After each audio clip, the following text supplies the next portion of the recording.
If you've been on social media lately, you've seen it. Berberine, nicknamed nature's Ozempic. People are claiming it's a magic bullet for weight loss, insulin resistance, and blood sugar control. But as a nutritionist, I'm seeing a lot of people take it in a way that's actually stalling their progress. Not to mention wasting their money, and in some cases, hurting their long-term gut health. If you're taking Berberine but you haven't seen the scale move, or if you're feeling more tired and bloated than ever, this video is for you.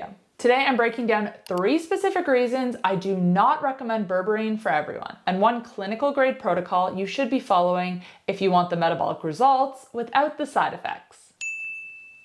To understand why Berberine isn't a one-size-fits-all solution, we have to understand its biological primary directive. Berberine is a plant alkaloid that's been used in traditional Chinese medicine for thousands of years, but modern science has pinpointed its exact mechanism: the activation of AMPK. Think of AMPK like your body's metabolic master switch. When this switch is flipped on, your body believes it's in a low energy state, similar to what happens when you've been fasting for 16 hours or finishing a high intensity workout. In response, your body starts doing some pretty incredible things. It pulls glucose out of your bloodstream into your muscles, and it initiates fat oxidation. However, there's a dangerous misconception that Berberine is a diet pill, that it works regardless of your lifestyle. Biologically, Berberine is a metabolic mimetic. It mimics the signals of exercising and fasting. But here's the problem. If you're taking Berberine while consistently eating ultra-processed foods or staying sedentary, you're essentially sending conflicting signals to your cells. You're pressing the gas pedal on fat burning with the supplement, but the brake pedal with the high insulin in your diet. It's not a lack of discipline that's failing you. It's a misunderstanding of how this molecule acts with your body. And today we're going to clear up that confusion. The first reason I don't recommend Berberine for everyone is that it can mask a lifestyle that's fundamentally broken. Berberine is powerful. It can lower HbA1c levels similarly to some prescription medications, but it's not magic. I see people start Berberine while still consuming healthy processed foods like oat milk, protein bars full of inflammatory oils, and hidden sugars. Berberine can help to blunt the spike of a single meal, but it cannot fix systemic inflammation. Reason number 2 is a matter of physics and chemistry. Standard Berberine HCl has low bioavailability. In fact, studies show that less than 5% of the Berberine you swallow actually reaches your systemic circulation. This leads to 2 problems. First one is that people end up taking massive doses, sometimes 1,500 to 2,000 milligrams per day. And it's this high volume of unabsorbed Berberine just sitting in your gut is what causes a lot of the side effects people experience: cramping, diarrhea, and bloating. Second, because this supplement is so popular, the market is flooded with knockoffs. Recent third-party testing on major marketplaces found a staggering percentage of Berberine supplements did not contain the amount listed on the label, or worse, were contaminated with heavy metals like lead and arsenic because the raw herbs were sourced from polluted soil. So if you're taking a cheap bottle of Berberine, you're not just wasting your money, you might actually be worsening your metabolic health. Quality in this category isn't optional. It's the whole point.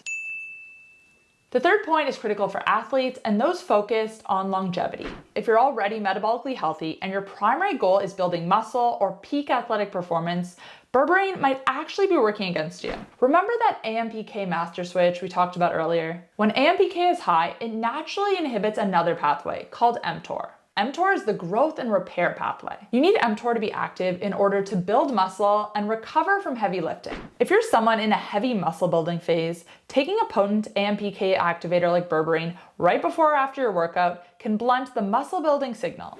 Now, for someone with type 2 diabetes or insulin resistance, the benefits of it lowering blood sugar are far more important than the slight decrease in mTOR. But if you're already lean or trying to tone up, you need to be more strategic. For starters, don't take Berberine in the post-workout window.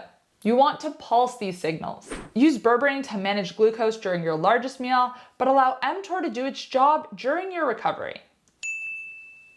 So if you're someone who struggles with insulin resistance, stubborn weight, or high fasting blood sugar, how do you take Berberine correctly? You have to solve the absorption problem and the missing nutrient problem.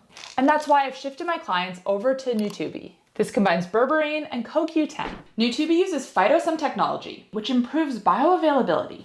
They essentially wrap the berberine molecule in a layer of fat. This allows the berberine to pass through the gut lining effortlessly, leading to up to 10 times more bioavailability. This means you can take a lower dose, a more efficient dose, and have less digestive upset. But what makes Nutobe 10 out of 10 for me is that it's not just berberine. They've integrated CoQ10 in the formula. They've done this because when you activate MPK and push your mitochondria to work harder, you can actually deplete your natural stores of CoQ10. By providing both, Nutobe creates a synergistic system that supports your heart and energy levels while helping support blood sugar balance. This one capsule can replace 3 or 4 you have on your shelf. This is the cleanest, most scientifically, metabolically backed system that I have found in 2026. So to recap, do not use berberine to hide your processed diet. Be mindful of your gut health cycles and never compromise on bioavailability. If you want to check out the exact system I use, click the link in the description box down below to check out Nutobe. Making the switch can be the difference between using a supplement that just sits in your gut and one that actually changes your biology in a positive way. And if you want to know more about how to support your body in a way so you're not just masking a poor diet, check out this video next. It's a 24-hour insulin reset that's going to pair perfectly with your berberine supplement.